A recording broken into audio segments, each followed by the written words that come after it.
la Bibliothèque nationale de France. Dans le cadre du cycle Les Visiteurs du Soir, qui propose des rencontres avec des professionnels du livre et de l'enfance, Yves Grevet revient sur son aventure littéraire. Alors, bonsoir Yves Grevet, bienvenue à la BNF. Merci, bonsoir. Vous êtes un auteur très prolifique de littérature pour la jeunesse et certains de vos ouvrages ont été primés, notamment Métaux.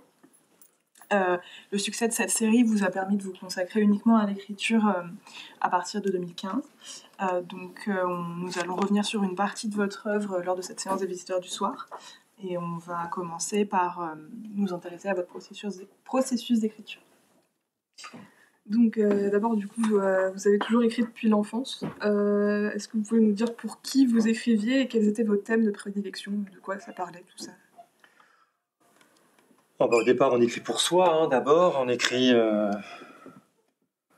Je crois que je faisais partie de ces enfants qui avaient toujours des trucs à raconter et qui, quand ils comprenaient que les adultes les écoutaient d'une manière trop distraite, on va dire, décidaient de changer d'interlocuteur. Et le meilleur, c'est soi-même, finalement. Donc, je pense que j'étais un gamin qui passait beaucoup de temps à rêvasser, à s'inventer des histoires... à construire des cabanes sous son lit, ou je ne sais pas quoi, ou à se regarder dans la glace et à se prendre pour Tarzan. Enfin voilà, donc, mais je crois que les écrivains, c'est ça, au départ. Même si après, on n'ose plus trop l'avouer, parce qu'on n'a plus trop on ressemble plus trop à ça. Mais voilà, moi je pense que j'étais un peu comme ça, parce que, au fur et à mesure de ma vie, je me suis posé la question. On était 3 frères très proches au niveau des âges, élevés par les mêmes parents, donc pourquoi moi j'étais comme ça, et puis les autres étaient plutôt à toujours aller jouer dehors, aller faire autre chose, etc., avoir besoin tout le temps d'être avec d'autres personnes. Donc oui, ça c'est un peu, c'était un peu ma manière de fonctionner, on va dire. Et donc assez vite, oui, je me suis mis à faire des trucs, à écrire des choses, à fabriquer des livres, à dessiner aussi, voilà. Donc, alors moi, j'ai aucun souvenir de ce que j'écrivais quand j'étais vraiment petit, enfant. Une fois, ma mère m'avait parlé d'un conte que j'avais écrit, dont elle se souvenait. Donc, c'était l'histoire d'un enfant abandonné dans une forêt, élevé par des animaux. Donc, c'était largement pompé sur le livre de la jungle. Mais moi, j'avais quand même fait ça en Seine-et-Marne, donc c'était... élevé par des sangliers ou des écureuils. Il y avait quand même un petit effort, quand même, une petite recherche quand même. Et donc, voilà. Donc, pour dire que voilà, c'est plutôt l'envie d'écrire au départ qui fait qu'on se met à faire des trucs, mais pas parce qu'on aurait une fée qui se serait penchée sur notre berceau pour nous donner un don. Et puis après, cette disposition peut-être à être un peu à s'inventer des trucs, c'est quelque chose qui a duré après, plus tard, parce que parfois il y a beaucoup d'enfants. Moi, quand j'étais instit et que je surveillais la cour, je voyais plein d'enfants qui faisaient ça comme ça, qui s'inventaient des mondes, qui dessinaient dans la cour un château ou je sais pas quoi, et puis à ce coup ils étaient devenus une princesse ou je sais pas quoi. Donc après combien parmi ceux-là deviennent écrivains? Donc c'est un peu comme tous les enfants dessinent beaucoup quand ils sont petits et puis beaucoup abandonnent le dessin après. Donc moi je me suis accroché à ça. En fait, j'ai écrit pendant toute mon adolescence. Alors j'ai essayé d'écrire, j'écrivais rien de... Le problème quand on essaie d'écrire, quand on est ado, c'est qu'on a plein d'idées, mais que souvent dépasse pas 10 pages, 20 pages. On progresse un peu chaque année. Parce qu'on n'arrive pas non plus à se dire que ce serait bien d'écrire des formes courtes. Donc, voilà, on peut toujours écrire, si possible, une trilogie. Voilà. Et donc, pendant très longtemps, voilà, on erre, on va dire, un peu. Et puis, la première fois où j'ai vraiment terminé quelque chose, c'était des pièces de théâtre. Voilà. Donc, alors, c'était pas des grandes pièces de théâtre, mais des petites pièces de théâtre. Parce que j'ai eu la chance de faire du théâtre quand j'étais adolescent, à partir de la 4e, 3e. Et donc, je faisais partie d'un petit groupe de théâtre amateur. Au départ, on m'y avait mis un peu pour vaincre ma timidité, on va dire. Et puis, et c'est vrai que j'ai jamais réclamé de grands rôles, parce que je restais un enfant timide, mais par contre, ça m'a donné envie d'écrire du théâtre. Voilà. Et puis, c'était quelque chose qui me mettait à l'aise, parce que écrire des dialogues, ça paraissait plus facile, etc. Donc, en fait, je pense que c'est comme ça que ça a démarré. Et donc, lorsque j'étais au lycée, je me suis mis donc à écrire des pièces de théâtre. Alors d'ailleurs, pour la... Oh là, bonjour. Je connais ces dames. Voilà. Donc là, pour cette rencontre, il se trouve qu'on m'a demandé de faire un peu de l'archéologie littéraire et donc de chercher un peu dans mes archives si je retrouvais des choses que j'avais écrites quand j'étais adolescent. Ça a été une épreuve, hein. Déjà pour retrouver les textes et surtout quand on lit ce que c'était. Donc là, je vous montre, c'est vraiment du brut, hein. Voilà, donc ça, une pièce de théâtre. Voilà, je devais être première ou terminale, je sais plus très bien. Bon, à l'époque, j'aimais beaucoup le théâtre sartrien, donc c'était un huis clos, bien sûr, mais un huis clos d'ado, quoi, puisque c'est trois élèves qui sont condamnés à mort parce qu'ils ont raté leur version latine. Et donc, ils sont là en train d'attendre, savoir, bon, est-ce qu'il y en a un des trois qui sera sauvé ? Finalement, non. Ils y passeront tous. Voilà. Et donc, c'était trois. Donc là, voilà, clairement, c'était vraiment parce que j'avais aimé ce genre de théâtre engagé, etc., un peu philosophique, un peu... que immédiatement, voilà, un peu comme ce que j'expliquais quand j'étais enfant, le livre de la jungle qui fait que j'écris un roman d'orphelin dans une forêt de Seine-et-Marne. Voilà, bah c'est pareil, c'est vraiment la même démarche. Et puis après, un peu plus grand, là j'ai retrouvé encore, alors là c'est autre chose. Là c'est une pièce qui serait plutôt, on va dire, becquetienne, on pourrait dire. Donc là, voilà un truc absurde, des gens qui sont enfermés toujours des gens enfermés d'ailleurs. On va retrouver ça dans certains de mes bouquins d'ailleurs. J'enferme beaucoup les gens. Et donc là, c'est des gens qui sont coincés dans un parc la nuit, en fait. Voilà, 3 personnes. Et c'est un dialogue complètement absurde. Ça tourne autour de la même phrase pendant des minutes et des minutes. J'ai pas relu intégralement, mais le début que j'ai relu m'a paru... vraiment, vraiment très très intéressant. Je riais tout seul, mais pas parce que c'était drôle, mais c'était drôle d'une façon qui n'était pas prévue, je pense. Voilà. En tout cas, ça, c'est des essais voilà, mes premiers essais, voilà. Et puis un pastiche aussi. À l'époque, j'avais joué une pièce d'Anouk qui s'appelle l'Alouette. C'est sur le procès de Jeanne d'Arc, et j'avais réécrit une version courte pour une fête. Donc une version de 20 minutes où je reprenais vraiment la pièce, mais en modifiant les personnages. Voilà. Et donc, je me rappelle qu'on avait lâché une poule vivante au milieu. Voilà. J'avais dû... Ça. Et du coup, maintenant, vous écrivez plus de théâtre ? Non. En fait, ça, c'était vraiment... En fait, le théâtre, ça a été... on va dire, oui, jusqu'à ma terminale, peut-être. Et puis après j'ai eu...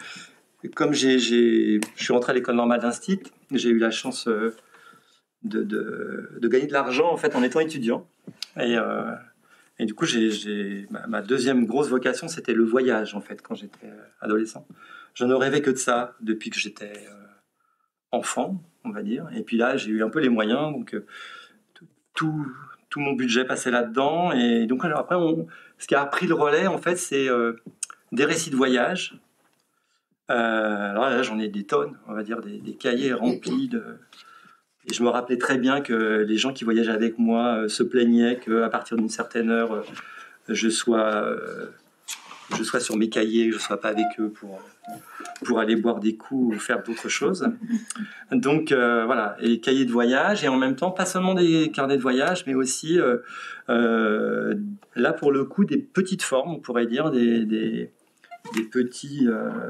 petites nouvelles, voilà, inspirées souvent par l'endroit où j'étais, voilà.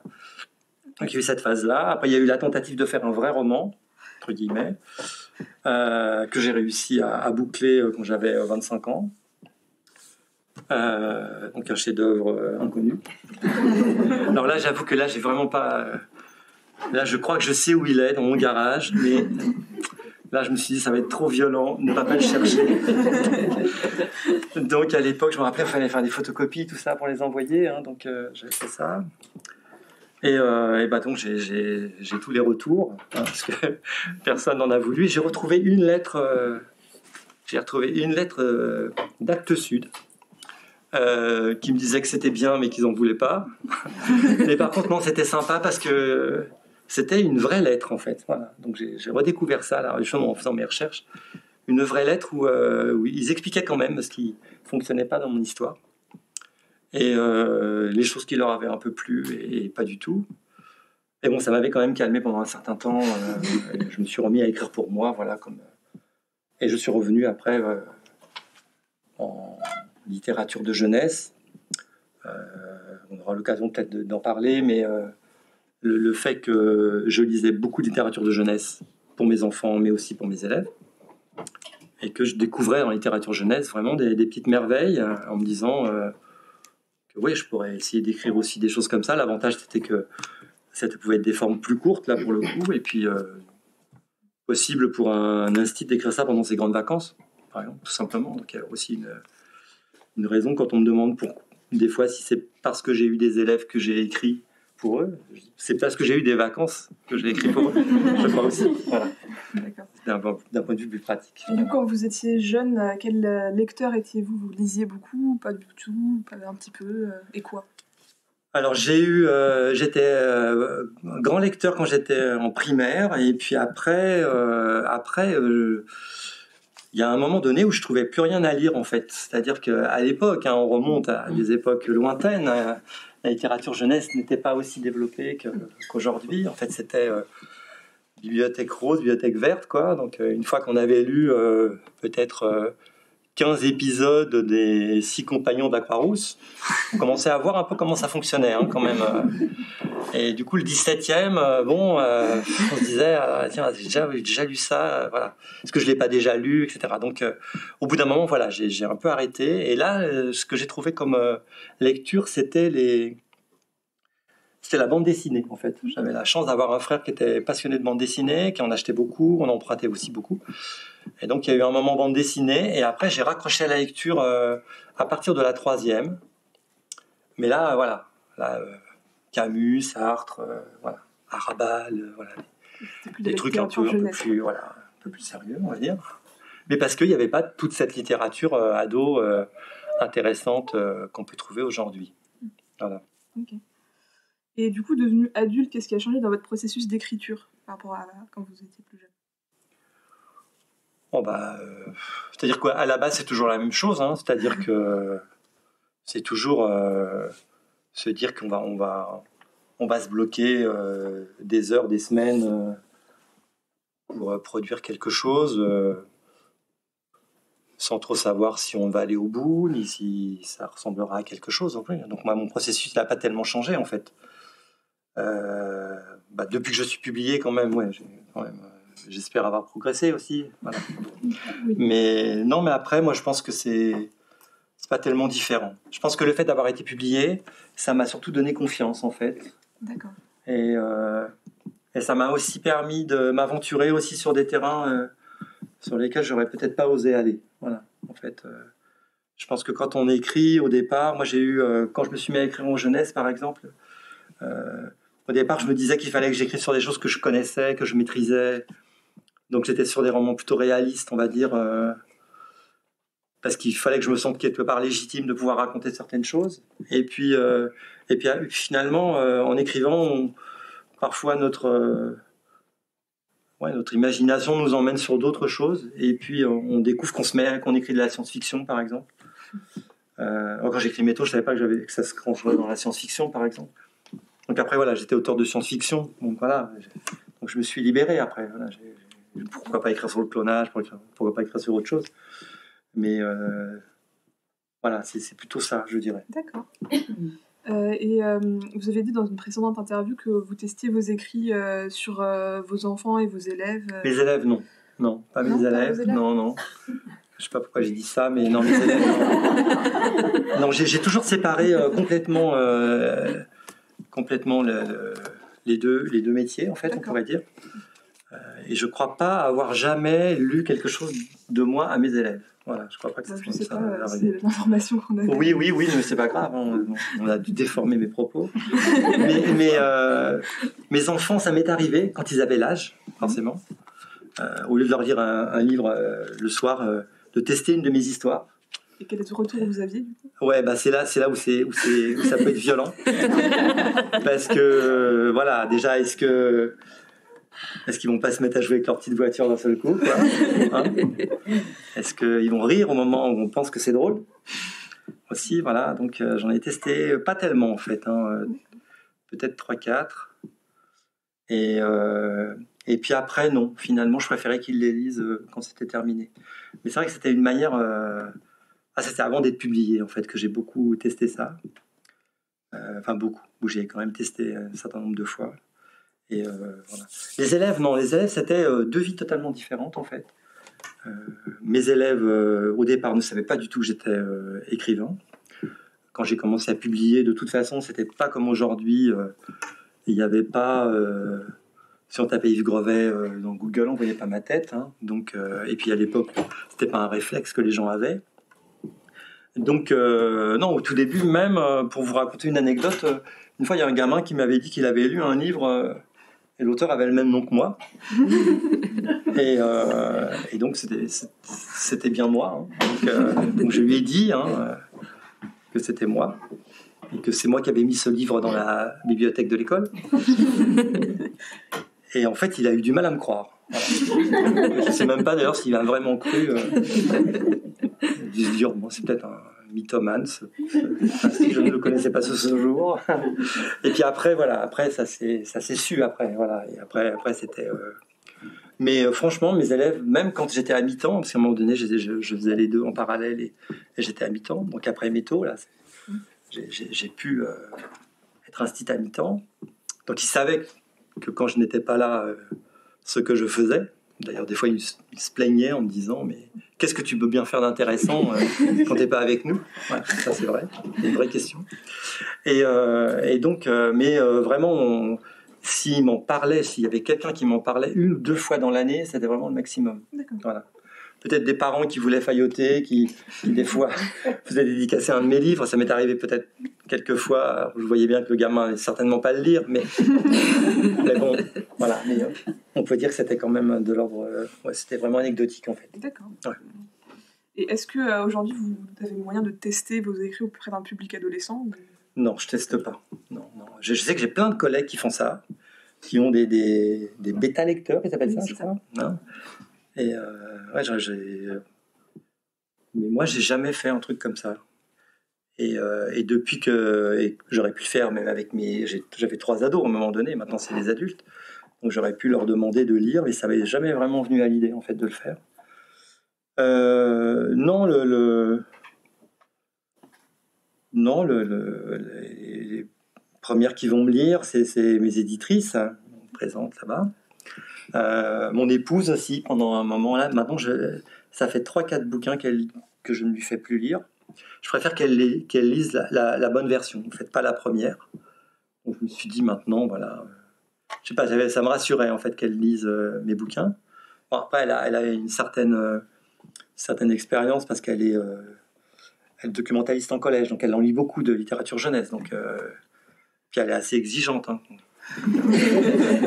Donc s'il y a un truc qui va pas, elle le dit. Mais après, comme elle savait de toute façon que derrière il y avait des vrais professionnels qui lisaient, en fait après elle n'osait plus rien dire. En fait, sur la fin, elle ne disait pas grand chose. En fait, donc mais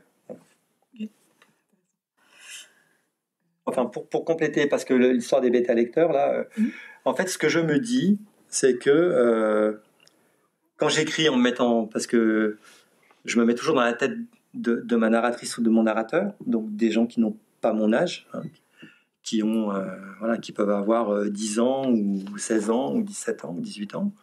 Donc forcément, on pourrait se dire, mais voilà, est-ce que ça passe, quoi, voilà, est-ce que voilà, on pourrait dire que je me fais confiance quelque part.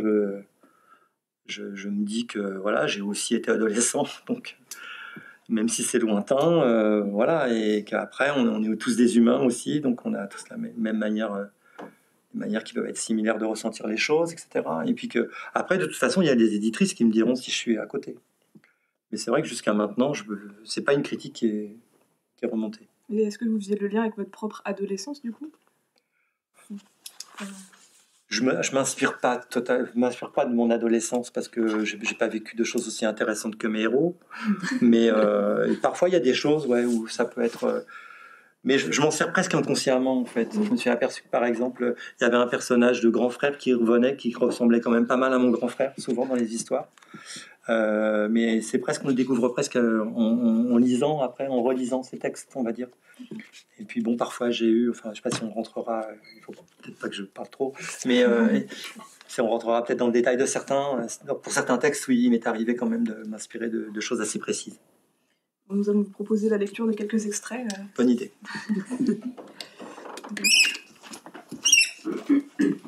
Celle qui sentait venir l'orage. Aujourd'hui, je quitte pour toujours cette région où je suis née et où j'ai passé mes 16 premières années. Je m'enfuis de ce lieu maudit où j'ai failli mourir lynchée. J'ai franchi une première épreuve en traversant la ville sans me faire repérer. Je suis maintenant dans la diligence qui m'éloigne un peu plus à chaque seconde du danger. U4. Avec son engin, nous avons inhumé les 9 autres personnes du hameau. Il m'a montré comment l'utiliser au cas où j'en aurais besoin. Il a eu bien raison, parce que c'est moi qui l'ai enterré. J'en ai profité pour creuser mon propre trou. Quand le mal me rattrapera, ou bien que je n'en pourrai plus, je plongerai dedans. Et tant pis s'il n'y a personne pour m'ensevelir à ce moment-là. L'école est finie. Je n'ai pas besoin de l'écouter. Je suis pratiquement certain de ne faire aucune faute parce que j'ai une excellente mémoire et que nous avons eu le même texte à la même époque l'année dernière, pendant la traditionnelle fête des bonnes affaires au jardin. Je suis moins douée en maths où je m'en mêle souvent dans les problèmes quand il y a des pourcentages. Je réussis toujours à calculer précisément la somme à payer, mais je me trompe au moment d'appliquer la réduction de 5% pour ceux qui ont la carte fidélité, ou pire, lors des rabais de 20 ou 30% pendant les soldes.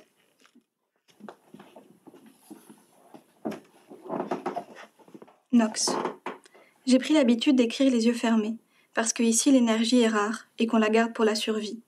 Je me sers d'une règle plate que je place presque en haut de la page en faisant correspondre les bords avec ceux de la feuille. Mon stylo effleure l'instrument et mes lignes sont quasiment droites. Quand je parviens au bout, je descends la règle d'environ 5 mm et je continue.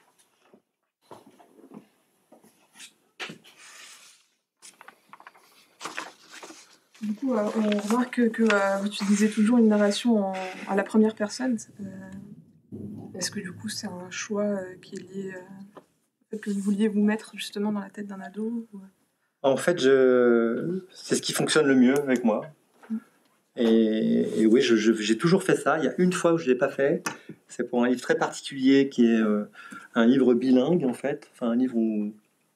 Je sais pas, mes éditrices expliqueraient ça mieux que moi, mais le livre commence en français et progressivement on introduit de l'anglais et termine en anglais pour dire les choses. Et là, c'était trop compliqué. Voilà. Et pourtant, j'avais commencé comme d'habitude, en fait, pour dire. Et je me suis aperçu que je ne pouvais pas. Mais normalement, oui, c'est vraiment comme ça que je le fais. Après, raconter une histoire à la première personne, ça peut avoir une certaine limite, c'est qu'on n'est que dans la tête d'un seul personnage. Et donc, parfois, il y a plusieurs voix dans mes histoires. C'est une manière aussi d'enrichir un petit peu le récit de manière un peu différente. Mais la plupart du temps, finalement, une seule voix me suffit. C'est la manière dont j'écris, en fait. D'accord. Ouais.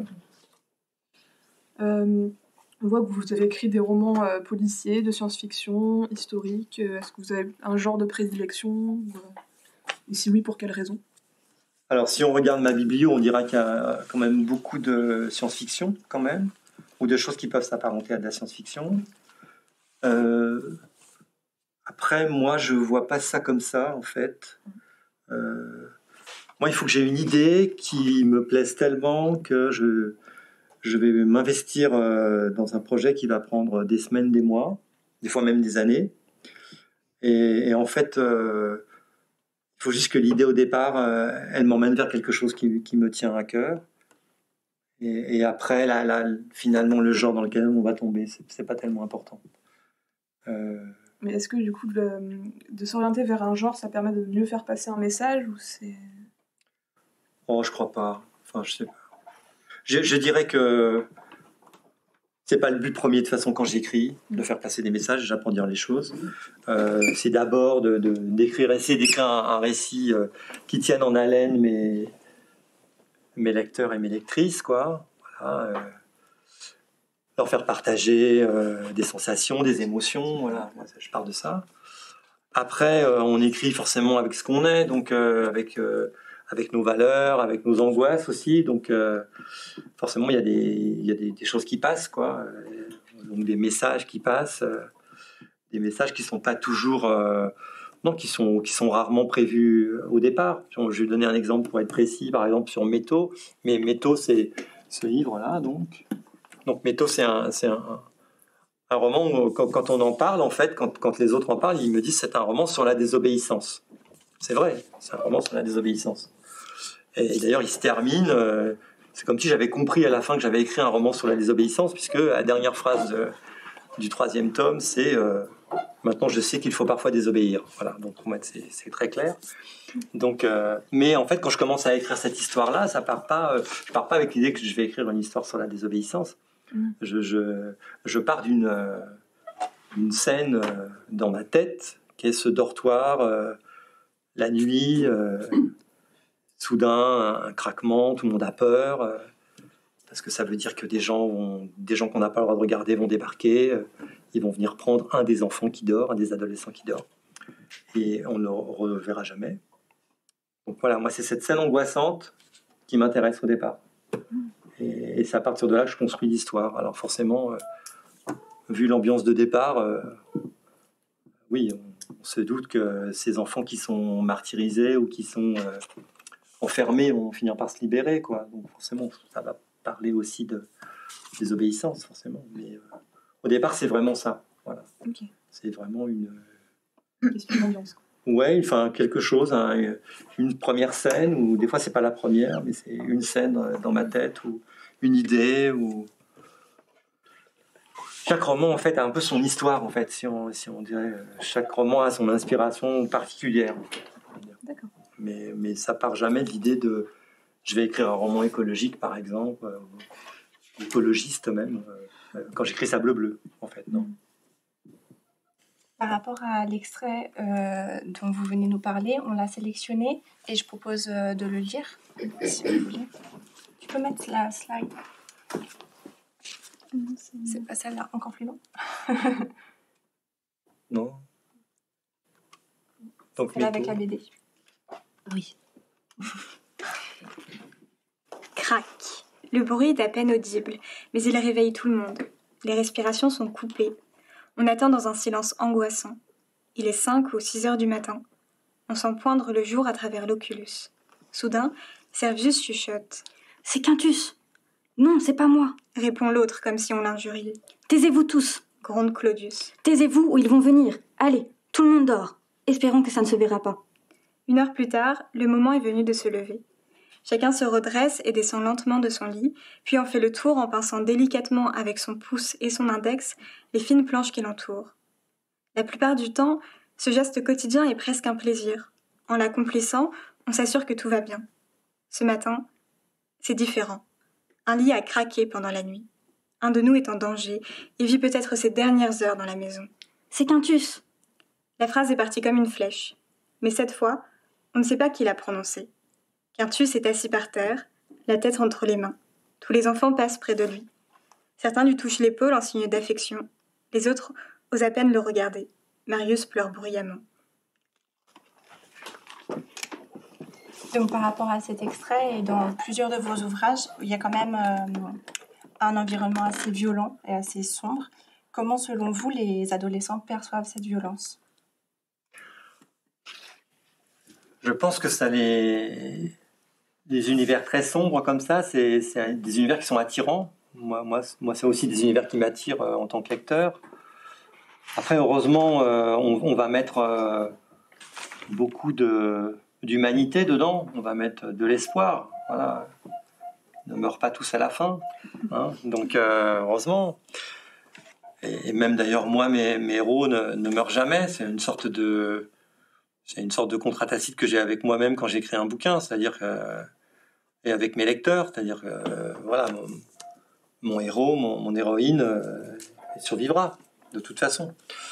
Donc, et dans Métaux, ce qui était intéressant, c'est justement d'écrire un univers qui, a priori, est tellement fermé, tellement sombre, en fait, qu'on se demande comment une humanité peut s'y épanouir, comment des sentiments peuvent s'y épanouir, et comment la révolte peut s'y épanouir. Donc, en fait, c'était plutôt ça le jeu quand j'écrivais Métaux.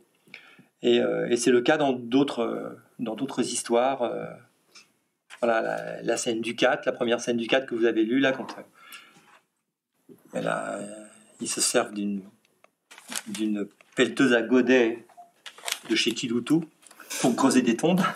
Voilà, bah oui, il faut commencer par une scène aussi un peu comme ça, parce que c'est un drame terrible que vit cette jeune fille, quoi. Parce que c'est U4, c'est le nom d'un virus qui tue tout le monde et qui n'épargne que les ados entre 15 et 18 ans. Donc,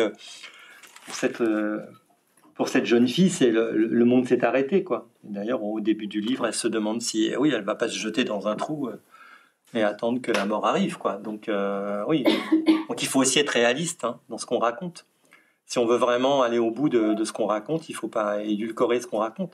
Après, on doit faire un peu attention à la manière dont on raconte la violence. Voilà. Moi, je sais qu'il y a des choses qui peuvent être très violentes dans mes histoires, mais je vais, si vraiment s'il y a vraiment une scène qui est très violente, peut-être que je ne vais pas la raconter en direct. Je vais peut-être la raconter. Elle va peut-être se passer en off. On va peut-être la voir. On va en avoir le récit par quelqu'un. Voilà. Histoire de faire en sorte qu'on ait quand même ce qui s'est passé. Parce que si c'est important pour l'histoire, il faut quand même qu'on le raconte. Mais j'ai pas non plus envie de mettre mal à l'aise mon lecteur, et de toute façon moi je sais pas si j'y arrive à faire ça. Après c'est tout bête aussi, on écrit aussi aussi un peu comme en pensant au lecteur qu'on est aussi, enfin de manière un peu inconsciente, mais je crois que il y a des ouvrages qui contiennent aussi beaucoup de violence, mais qui sont sur des thématiques très différentes, comme celle qui sentait venir l'ouvrage. Et c'était mon oncle. Est-ce que vous pensez pouvoir expliquer pourquoi ils ont été moins lus et moins connus que Métaux ? Alors, je vais rectifier juste un truc, parce que C'était mon oncle, en fait, c'est un de mes romans les plus lus, en fait. Mais c'est un roman discret. Voilà. C'est-à-dire qu'on ne le voit pas dans les librairies. C'est un roman qui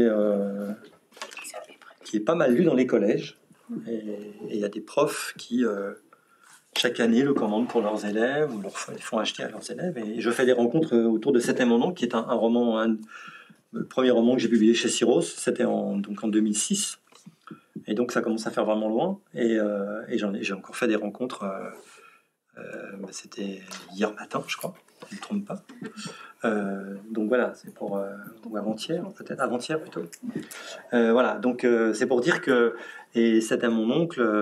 Oui, on doit être maintenant à quelque chose comme 50 ou 60 000, quelque chose comme ça.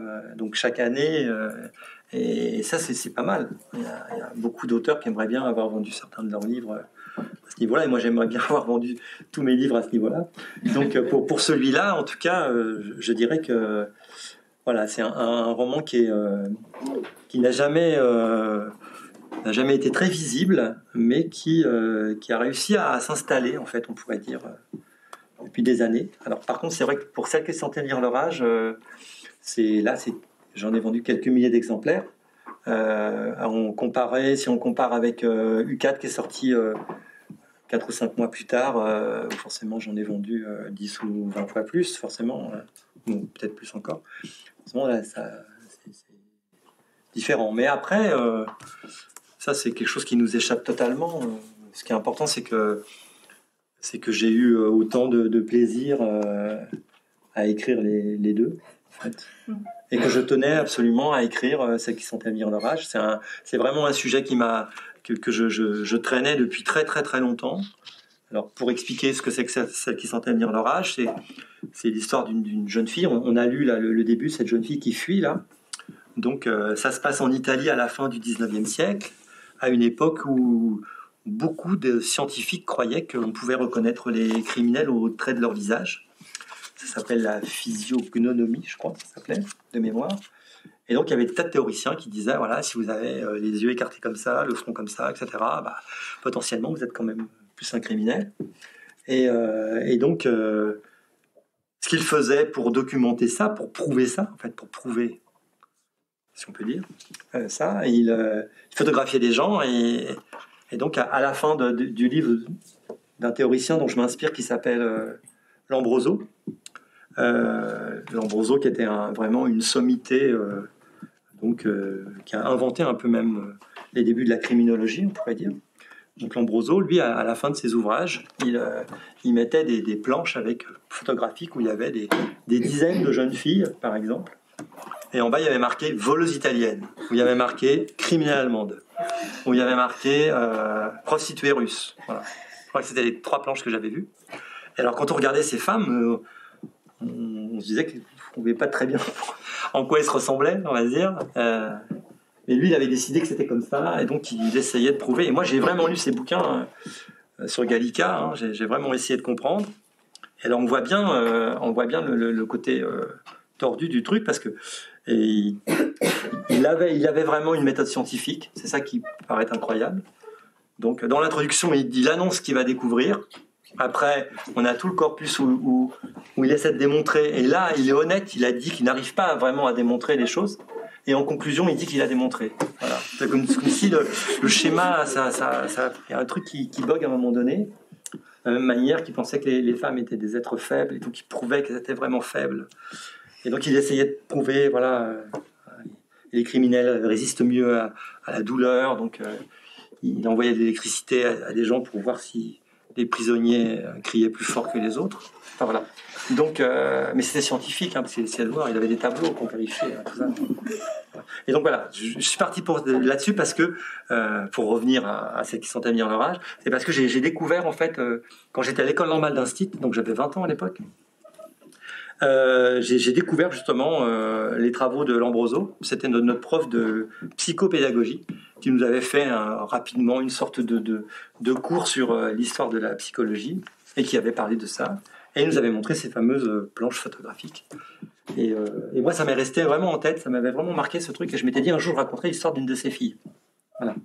Et donc, ça vient de loin, hein, ce genre de truc. Et donc, c'est vraiment un livre. Ouais, j'ai vraiment tourné autour pendant très très longtemps avant de trouver comment le raconter. Et puis, ce qui me faisait peur, c'était le côté livre historique. Parce qu'à l'époque, j'étais encore un site. Donc, j'avais pas beaucoup de temps pour lire tout ce qu'il fallait lire. Donc, en fait, j'ai vraiment mis beaucoup d'années. J'ai écrit des livres entre-temps. Mais j'ai beaucoup travaillé dessus. Voilà. Et moi, je suis très fier de ce livre. Et je suis très... il y a, dans mes lecteurs et mes lectrices, il y en a pour qui c'est le livre préféré. Donc, voilà, bah, du coup, même si c'est quelques centaines de personnes, quelques milliers de personnes au bout du compte, c'est de toute façon une très bonne chose. Et du coup, vous avez dit avoir des retours sur vos ouvrages. Est-ce qu'il y a eu des remarques d'adolescents qui vous ont inspiré? Bon, faut pas dire ça comme ça. Non, pas inspiré, on pourrait dire. Moi, je suis toujours très à l'écoute et même et plus que ça, même en demande de réaction sur certains de mes livres, justement. Tout à l'heure, on posait la question d'une certaine légitimité quand on écrit en se mettant dans la tête d'un adolescent. Justement, ça m'intéresse des fois de voir si ce que j'ai raconté, ça les a touchés, ou au contraire, il y a des choses qui leur ont paru bizarres, etc. Donc moi, ça m'intéresse toujours. Et en fait, non, je découvre que la plupart du temps, c'est plutôt... Bon, alors peut-être qu'ils n'osent pas le dire, hein, mais c'est plutôt validé, on va dire, ce que ça raconte. Et après comme tout lecteur, les gens voient aussi dans vos livres des choses qui n'y sont pas. Mais qui répondent à des préoccupations qu'ils ont, ou à des choses de leur histoire aussi. Donc c'est ça aussi qui m'intéresse aussi, moi, quand je discute avec des lecteurs. C'est aussi comment certains de mes livres ont joué, parfois même, on pourrait dire, ont été importants pour eux à un moment de leur vie. Métaux, ça a été un truc très important pour certains.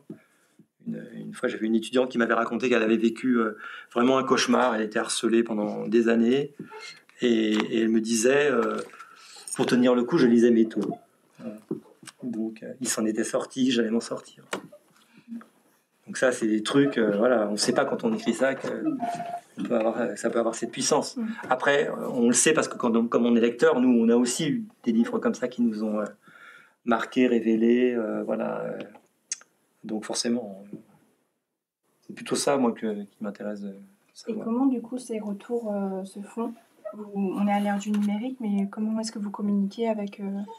En fait, je fais pas mal de rencontres scolaires. Alors, c'est pas souvent, d'ailleurs, pendant la rencontre que les enfants se livrent. C'est plutôt à la fin de la rencontre, les gamins qui viennent vous voir en particulier pour vous parler, on va dire. Donc, c'est plutôt des moments comme ça où ils ont un truc à vous dire en tête à tête. Voilà. Quelque chose qui les a touchés dans un bouquin, ou ils vous remercient d'avoir écrit un truc, ou où ils me parlent d'un personnage qui est vraiment un personnage très secondaire, mais qui les a beaucoup touchés, par exemple. Donc, et après, on a ça aussi en dédicace. Aussi. Il y a vraiment des moments qui sont très forts en dédicace, où des gens viennent avec leurs vieux livres, enfin je dis leurs vieux livres, parce qu'ils sont vraiment patinés par le temps, etc. Ils ont vraiment vécu, quoi. C'est très beau de voir ça. Et voilà, puis des fois, il y a dernièrement, j'ai rencontré une lectrice, elle avait un bouquin, je sais plus, c'était Sable Bleu, je crois. Et elle avait mis des espèces de petits post-it, là, des petites choses, là. Et alors, j'ai fait une photo parce que j'étais tellement impressionné par le nombre de trucs qu'il y avait, mais je lui dis, mais... Je la connais. Je lui dis, mais c'est quoi? C'est pour décorer les livres, tu mets des petites choses comme ça de couleur? Elle me dit, non, pas du tout, c'est parce qu'à chacune de ces pages, il y a quelques phrases qui me touchent. Bon, donc j'étais très content, parce que du coup... on est content de ça aussi, bien sûr. Vous avez parlé de Métaux. Est-ce que par rapport à la BD, est-ce que vous avez pris part du coup à la création des images? Est-ce qu'il y avait une volonté de rester fidèle à votre univers en participant à... En fait, quand on adapte une de vos œuvres en BD, donc c'est vrai, c'est une adaptation. Donc ça veut dire qu'au départ, c'est un éditeur qui vient vous approcher pour vous demander si vous accepteriez que votre œuvre soit adaptée en bande dessinée. Donc moi, c'est un éditeur de chez Glénat qui est venu me voir. Et donc il est venu avec une idée précise. Il avait l'idée de qui allait adapter. Et donc moi, j'ai rencontré celui qui allait adapter, donc il s'appelle Lilian, qui allait adapter Métaux, avec lequel j'ai discuté, pour voir un peu quelle était sa vision. J'avais vu qu'il était sérieux, qu'il avait vraiment bien lu Métaux. Mais après, il faut quand même accepter que c'est quelqu'un d'autre qui va s'occuper de votre bébé. Hein. Donc ça veut dire que même s'ils vous promettent de vous envoyer toutes les planches, que vous pourrez faire tous les retours que vous voulez, etc. Ça, c'est parce qu'ils veulent que vous signiez le contrat, quoi, pour le faire. Donc ça veut dire que... Alors après, il m'avait quand même montré aussi qui allait faire les illustrations. Ils l'avaient fait tester, donc ils avaient demandé de faire des planches pour qu'on voit un peu comment il allait décrire l'univers. Après, moi, j'ai vu que quand j'ai commencé à dire un peu, à faire remonter des choses, qu'on ne me répondait pas toujours. Donc, après, il faut se dire, faut un peu lâcher, et puis se dire, bon, voilà, ça va avoir une autre vie, et puis on espère que des gens vont découvrir votre univers en lisant les bandes dessinées, et puis peut-être que certains, après, viendront à vos livres. C'est ce que me disent les documentalistes dans les CDI, c'est que les gamins ont peur de lire le roman, mais la BD, oui. Donc ils lisent la BD, puis après ils disent « Oh, mais il n'y en a que 3 BD. » Ah bah oui, mais si tu veux lire vraiment le bouquin, tu peux le lire. Tu verras, il y a beaucoup d'autres choses dedans. Voilà. C'est une manière de les appâter quelque part, en fait. Voilà. Moi, c'est un peu comme ça que je voyais les choses aussi. Donc, parce que voilà, moi il y a un détail dans l'adaptation de Métaux. c'est que dans Métaux, en fait, les gamins, ils sont vraiment... Déjà, il y a la coupe de cheveux, déjà. Bon, une fixation sur les coupes de cheveux. Alors, moi, j'ai pas de cheveux, mais le truc, c'est normalement, ils ont les cheveux très, très courts. Voilà, parce que c'est un peu un pensionnat prison où ils sont. Et là, pour qu'on puisse plus facilement différencier les gamins, il y en a qui ont des petites bouclettes, des petits machins, des trucs, enfin, assez jolis, quoi. Et donc, moi, tout de suite, j'ai dit, mais qu'est-ce que c'est que ces coiffures? Et là, on dit, oui, mais nous, voilà, les images, il y a tellement de personnages qu'il faut quand même qu'on puisse assez rapidement les repérer. Voilà, donc, on peut pas marquer leur nom à chaque fois. Donc voilà, on va être obligé de. Voilà, donc ça veut dire quand même que de toute façon, c'est une adaptation. Voilà, donc il faut accepter certaines choses. Et puis après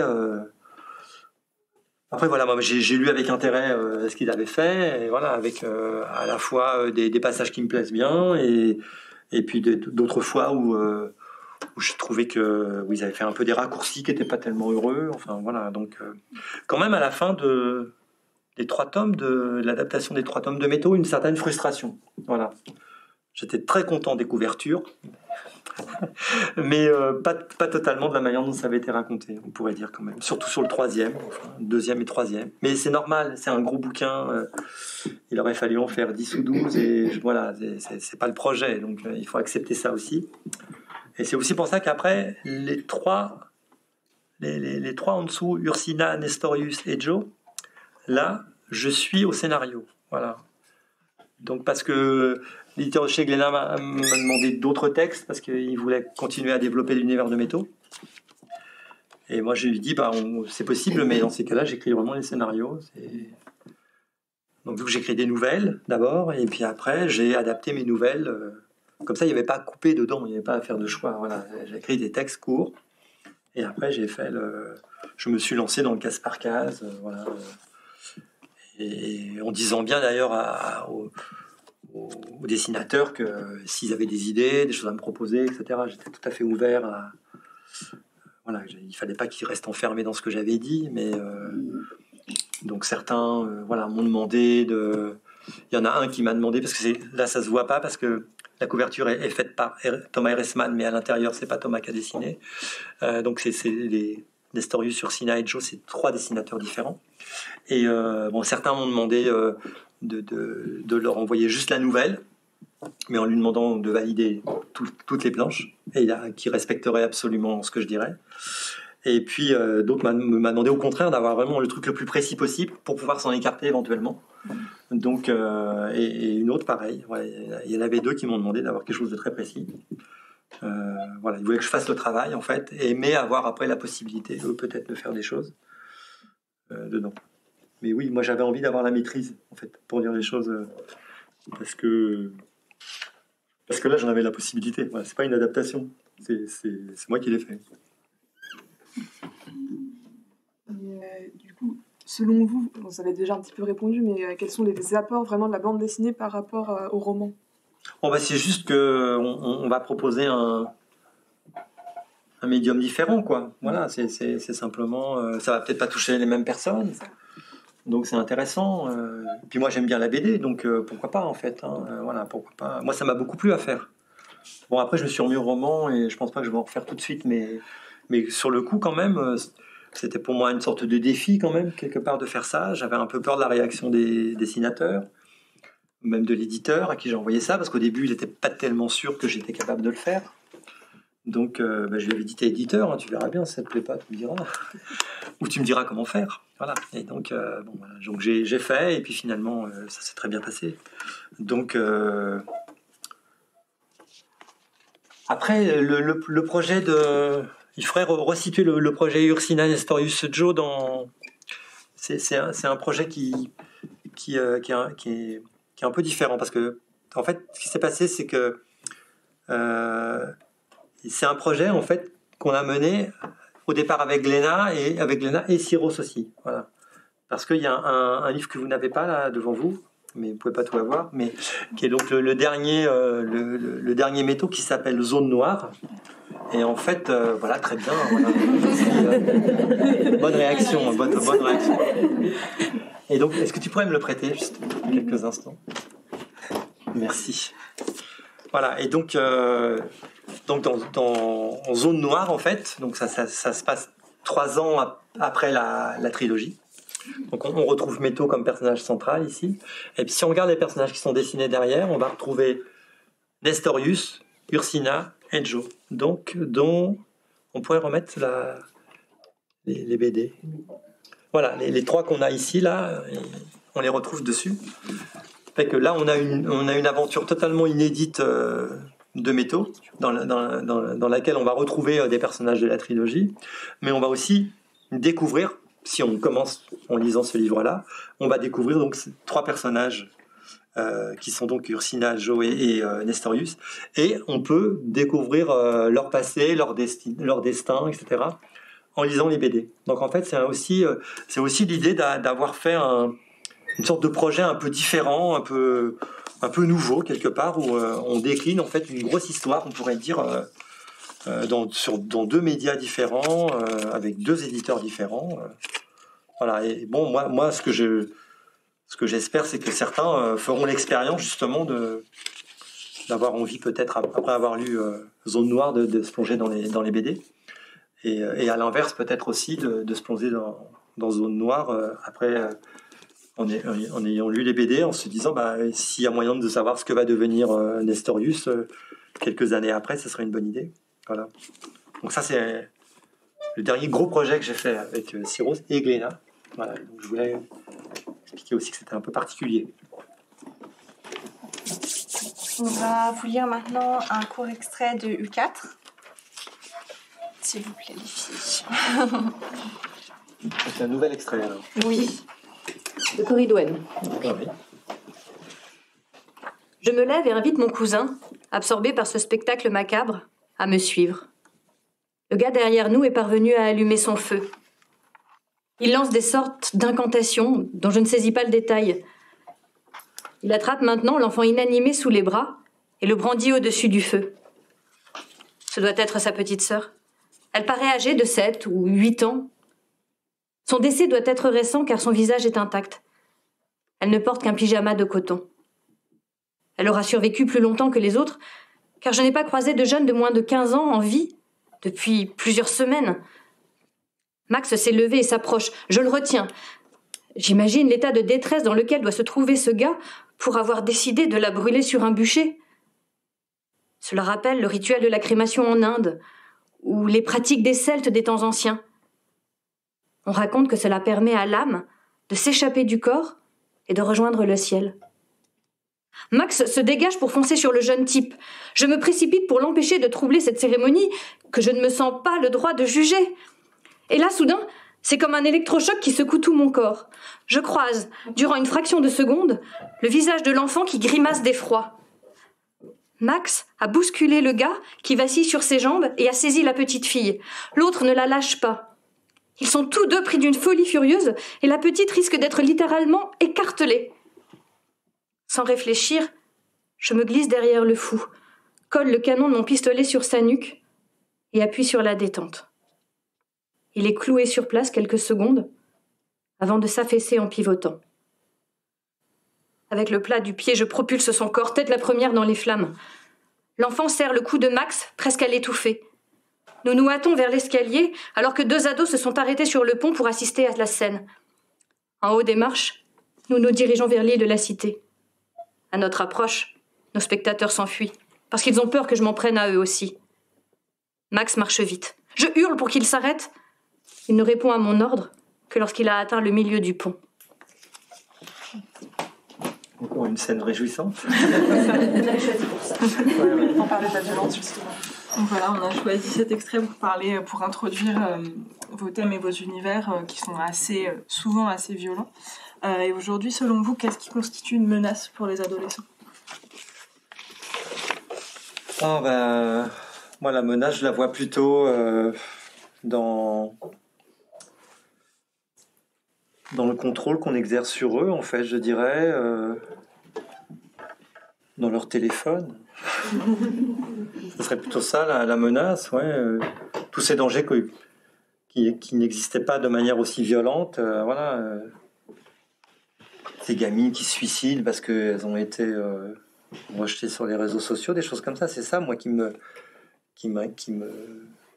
m'effraie actuellement, quoi. C'est plutôt ça, et une espèce de contrôle aussi de cette servitude qu'on accepte aussi d'être contrôlé sur tout ce qu'on fait, sur tout ce qu'on achète, tout ça. Moi, c'est plutôt ça qui m'angoisse en fait dans le monde actuel, on va dire. Bon, c'est un peu banal ce que je dis, mais c'est plutôt ça. Voilà, plutôt. Là, on est dans un truc très extrême parce que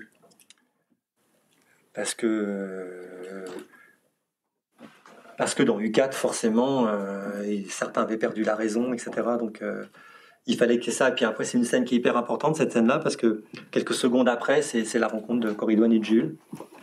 Donc, il faut qu'il se soit passé quelque chose de terrible juste avant. Donc, voilà. Je vais pas lésiner sur l'idée, quoi. Mais... ouais, c'est plutôt ça qui m'effraierait, je dirais. Parce qu'après...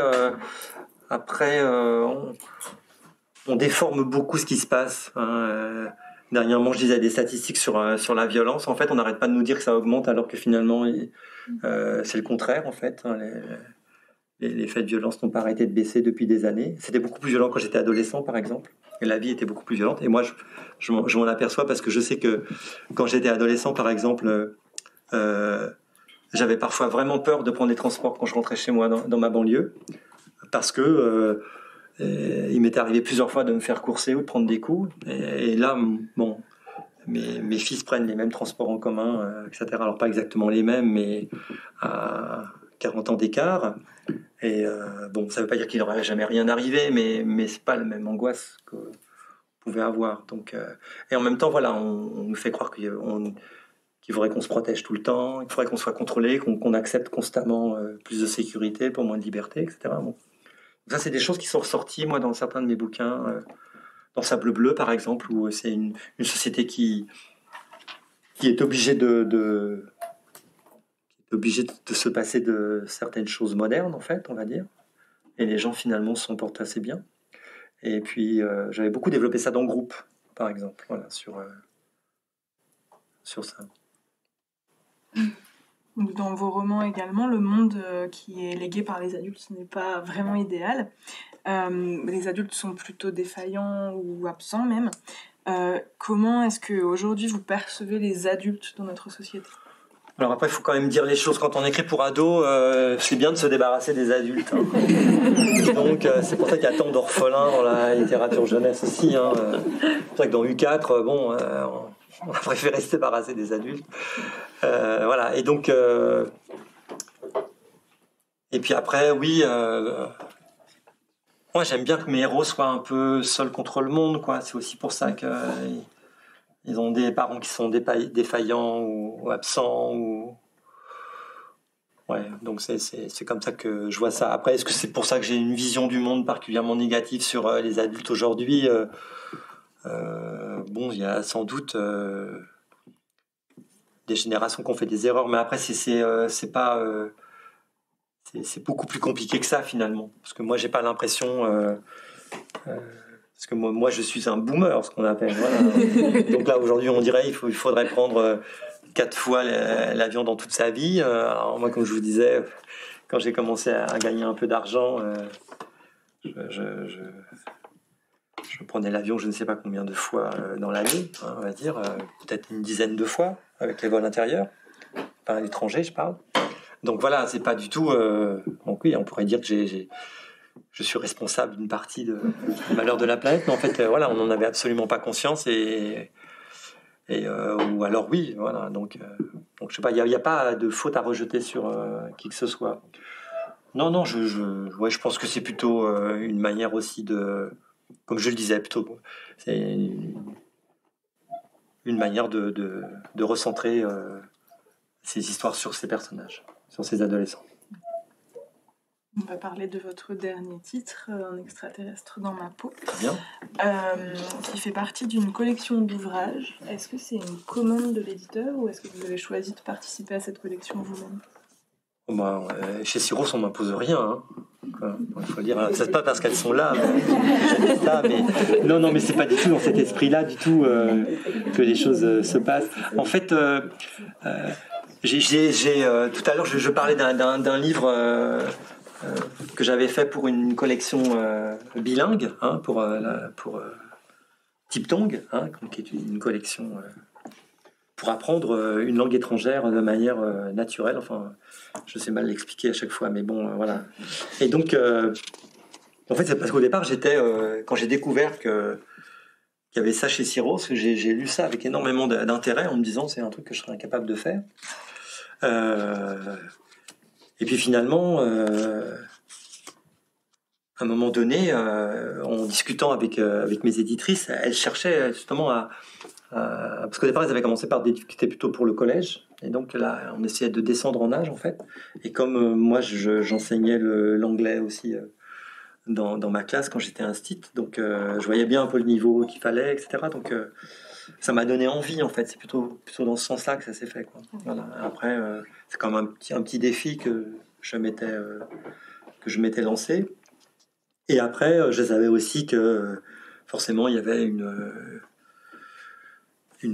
prof de didactique qui allait lire derrière, qui était anglaise, donc il n'y avait pas d'erreur, pas de problème. Elle a relevé tous les trucs qui n'allaient pas dans ce que j'avais écrit. Mais voilà, je tenais aussi à écrire complètement le truc, c'est-à-dire vraiment un peu comme quand parfois on se fixe un peu des contraintes pour écrire, en fait. Voilà. Donc ça peut être ça aussi. Et là, c'est une collection qui existait. J'avais lu dans la peau d'un garçon.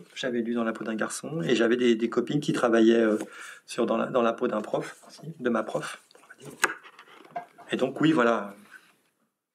Alors on a dû en parler entre nous, et puis voilà, tu pourrais pas nous écrire un truc là-dessus, mais c'est plutôt comme ça. On peut pas dire, tu n'aurais pas une idée, voilà, etc. Alors voilà, un extraterrestre dans ma peau, voilà. Donc c'est parti sur autre chose, parce qu'il fallait aussi... moi, c'est l'idée qui m'est venue. Donc c'est l'histoire pour expliquer rapidement, hein. Donc un adolescent un peu nonchalant, on va dire, qui d'un seul coup se fait voler son enveloppe charnelle par un méchant extraterrestre qui est là pour détruire le monde. Et puis naturellement, il ne va pas y arriver. Je vous rassure. Parce que le problème, c'est que voilà, il n'est pas tombé dans la peau de n'importe qui, et donc voilà, et les humains sont plus complexes que ce qu'il n'y paraît. Donc c'est plus difficile à manœuvrer. Et puis lui, surtout, il va réussir à déjouer des plans voilà. Et dans une peau d'extraterrestre à venir sauver le monde. Très sympa à écrire. Et en fait, ce qui est bien avec ce genre de choses, c'est comme j'ai écrit un livre qui s'appelle Cornichon aussi, pour une Cornichon X, on pourrait dire, ou Cornichon X. Là, typiquement, c'est pareil, c'était une collection que lançait Syros, et donc c'était pour des plus jeunes aussi. Alors, voilà, moi, je vois ça plutôt comme... on ne fixe pas de thème ou quoi que ce soit. Enfin, c'est pour ça que je ne vois pas ça comme une commande. Voilà. C'est plutôt comme susciter une sorte d'envie ou quelque chose, voilà, un truc comme ça. Et puis là, l'idée qu'il fallait que ce soit drôle aussi, parce que vous avez vu les extraits qu'on vous a lus. On ne peut pas vraiment dire que, voilà, je suis quelqu'un d'assez... dans la vie, j'aime bien rigoler, hein, quand même. Donc, voilà, mais pas qu'il faut que je me force, mais il faut que je me dise que ça fait partie de ce qu'il faut faire. Et donc voilà, j'ai une manière de me lâcher quelque part un peu, ou de tenter des choses. Voilà. Donc ça peut aussi... il faut aussi voir ça comme ça, en fait. Parfois, des propositions qu'on peut vous faire, ou des idées qu'on vous donne, tu pourrais pas... ça t'intéresserait pas de faire. Voilà, vous voyez, c'est plutôt comme ça que les choses se passe, et voilà, et qu'on se dit bah tiens, pourquoi pas. Là, dans Cornichon, il fallait mettre un peu de fantastique, ce que je m'étais refusé de faire jusque-là, parce que c'est pas du tout un truc qui m'intéresse. Mais là, voilà, c'est vu comme un défi, et du coup, moi, c'est mes cornichons, hein, que j'aime beaucoup dans la vie de tous les jours, qui d'un seul coup vont changer la vie de quelqu'un, quoi. Parce que des fois, ça change la vie de manger des cornichons. En tout cas, on peut y croire. Donc, les rapports avec votre éditeur sont plutôt bons. Oui. Avec mes éditrices, il faudrait dire d'ailleurs. Voilà. Parce qu'en fait, je travaille on peut dire qu'avec des femmes et avec un directeur artistique, Pepito Lopez, voilà, que je cite aussi. Mais autrement, c'est vrai que je travaille essentiellement avec des femmes et avec mes éditrices, et depuis 2006, donc 2005 peut-être, quand on a commencé à discuter ensemble. Donc ça veut dire que ça va bientôt, on fêtera nos 20 ans. De collaboration, et voilà, avec souvent un livre par an, parfois deux, voilà, donc c'est quand même quelque chose qui dure, et voilà, et aussi parce que, voilà, c'est pas parce qu'elles sont là que je dis ça, mais parce qu'à chaque fois je suis venu avec des projets qui n'étaient pas tellement pas toujours dans la ligne de Syros, mais voilà, en roman historique, il n'y en a pas tellement chez Syros, hein. Donc moi je viens avec mon roman que je porte depuis très longtemps, et puis voilà, et voilà, et l'accueil tout de suite en me disant ouais, super, on va le faire ensemble, quoi. Donc le roman d'entrée chez Syros, c'était lequel? Le premier, c'était mon oncle, voilà. Et d'ailleurs c'est un petit miracle, c'était mon oncle quelque part, puisque c'est un roman que j'avais écrit quelques années avant. En fait, Syros l'avait reçu depuis plus d'1 an, on va dire. Et puis ceux qui l'avaient reçu ne l'avaient pas jeté, parce qu'il l'avait mis à la poubelle, ni renvoyé. Il l'avait stocké sur une pile, mais il l'avait pas non plus accepté. Et en fait, j'ai eu la chance que l'équipe change, et puis que la nouvelle équipe, elle ait le courage de regarder un peu ce qu'il y avait dans les enveloppes. Et donc c'était une sorte de petit miracle, ils l'ont récupéré. Moi j'y pensais, j'y pensais plus, mais je croyais plus du tout que quelqu'un allait publier ce livre, en fait. J'en avais écrit, j'étais sur d'autres choses déjà depuis un moment, et donc un miracle, quelqu'un vous appelle, et c'est là aussi que la rencontre avec un éditeur, c'est important, ou une éditrice, c'est-à-dire c'est quand même deux sensibilités qui quelque part à un moment donné vont se retrouver, quoi. Et voilà, on tombe sur une personne différente, ou même à la limite la même personne, mais dans peut-être un autre moment, ou je sais pas, qui fait que peut-être que non, et peut-être que oui. Et là, donc, j'ai eu la chance de tomber sur des personnes qui m'ont appelé et qui m'ont dit nous, on a trouvé ça vraiment intéressant, il y a vraiment des choses qui nous ont plu dedans, etc. Donc, alors que moi, je me disais, non, voilà, t'as écrit un bouquin que t'avais très envie d'écrire, mais qui t'a intéressé à écrire, ce qui est déjà très bien, parce que ça m'a déjà occupé des vacances avec grand plaisir. Enfin, voilà, ça qu'il faut voir aussi, parce que être écrivain, c'est d'abord prendre du plaisir à écrire, donc à faire. Après, on n'est jamais sûr que ça va rencontrer une écoute au départ déjà, et puis ou même que ça va se matérialiser en livre. C'est pas tellement grave. Vous aviez essayé plusieurs éditeurs ou Ah ouais, bien sûr. Ouais. Ah non, moi je suis l'exemple du gars qui s'acharne, on va dire. Voilà, oui, quand je disais qu'il n'y avait pas de fée qui s'était penchée sur mon berceau, là, c'est sûr que... Non, oui, moi j'ai eu beaucoup de mal à être publié, bien sûr, ouais. Il y a des années, je sais pas, 7 ou 8 manuscrits peut-être avant qu'on m'en prenne un. Mais je pense qu'en même temps c'est ça, parce que c'est des périodes où vous apprenez à écrire quelque part, vous apprenez à boucler déjà des projets, et puis après aussi à essayer de s'écarter aussi de ce qu'on a lu. Voilà, je pense qu'il y a toute une construction qui doit se faire. Moi, ça m'a mis du temps parce que j'ai à un moment donné décidé de plus essayer d'être publié. Donc ça veut dire que j'écrivais, mais vraiment pour moi et sans penser aux autres, quoi. Donc et quand je m'y suis remis, je pense que après il faut... C'est comme ça qu'on apprend à écrire, tout simplement. Et après, d'ailleurs, dans les livres, dans les manuscrits qui n'ont pas été publiés, il n'y en a aucun que j'ai essayé de refourguer après ou de modifier ou quoi que ce soit, parce que finalement, je voyais tout ce qui n'allait pas dedans, en fait. Voilà, je voyais un peu leurs défauts. Donc, puis après, voilà, on progresse, même encore à 62 ans, j'espère, qu'on continue à progresser. Tout à l'heure, on a rapidement parlé de ce que vous écriviez quand vous étiez lycéen. Et si vous deviez conseiller un livre à des adolescents, lequel serait-ce ? Moi, je dirais qu'il faut acheter des trucs qui sortent maintenant, quoi. Bon, le patrimoine, c'est bien aussi, hein, bien sûr, on a la BNF, on va dire, dans le contraire, hein.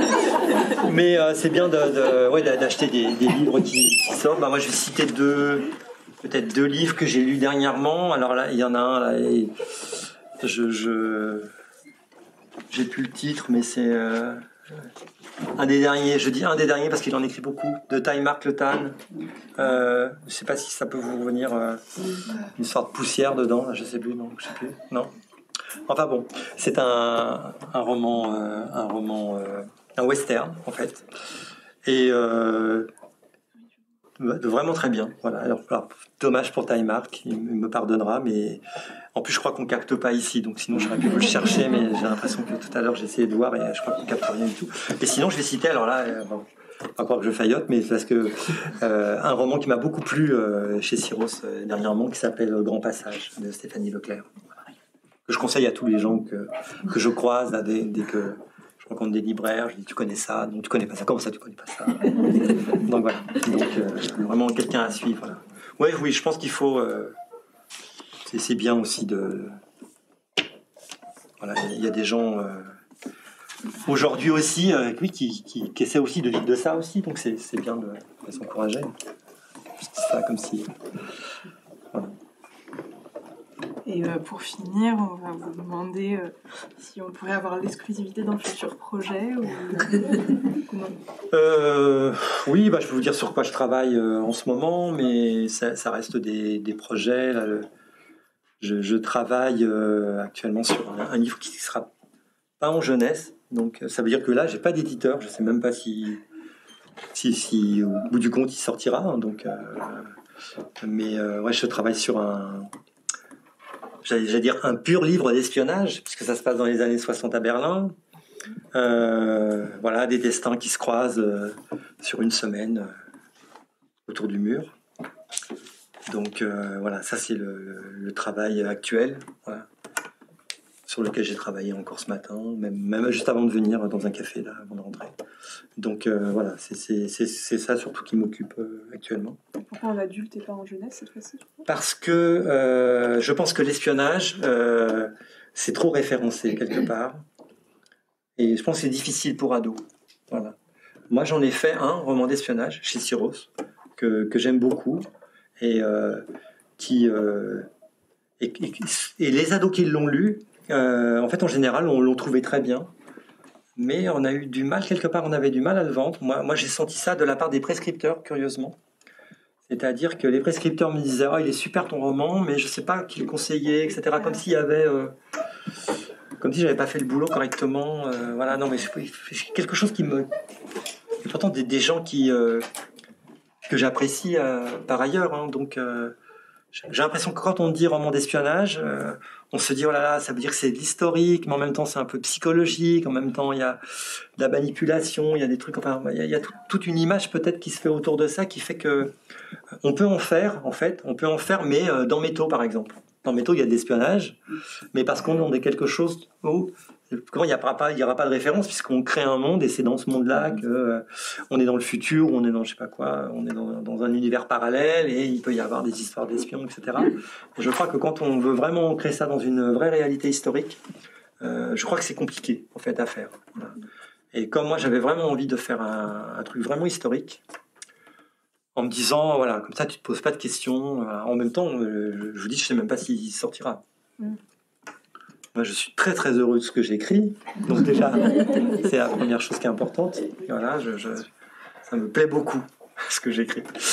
Et voilà. Bon, après, j'ai la chance aussi de pouvoir de pas être obligé non plus de publier plusieurs livres par an, etc. Donc de pouvoir m'offrir comme ça une parenthèse. Voilà. Et puis après, il y aura un nouveau livre. Chez Syros, sans doute, obligatoirement.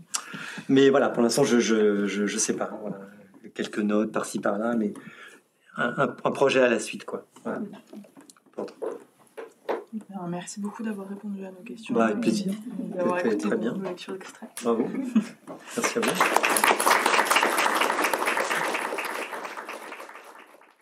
vous. Vous venez d'écouter un podcast de la Bibliothèque nationale de France. Retrouvez les conférences, rencontres et créations de la BNF sur toutes les plateformes de podcast ainsi que sur le site bnf.fr.